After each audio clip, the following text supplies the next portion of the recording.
How to fix Cash App can't verify my identity. In this video, I will show you step by step how to fix the issue where Cash App can't verify your identity. Start by opening the Cash App mobile application as shown here. You'll land on the homepage of the app. Next, tap on the profile icon located in the top right corner of the screen. This will take you to the profile section of your Cash App account. Once you're on your profile page, scroll down to the bottom of the page. From the options listed, tap on the one labelled Support. This will take you to the support page in Cash App, where you'll find several tools and options for troubleshooting and managing your account settings. From here, tap on the option labelled Account and Settings. You will be taken to another page where common issues and account-related support topics are listed.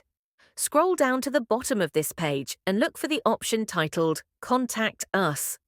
Under this section, you'll see an option called Chat. Tap on it. After that, a chat box will appear. Here, you'll need to type a message explaining the issue you're experiencing, specifically that you're having trouble verifying your identity. Clearly explain your situation and request assistance from the support team. After sending the message, give them some time to respond. Cash App's support team will follow up with a solution or further instructions to help you fix the issue. And that's it. I hope this tutorial has helped you resolve the issue. If it did, please like the video and subscribe to our channel for more helpful content. Thank you for watching. That is how to fix the Cash App can't verify my identity issue.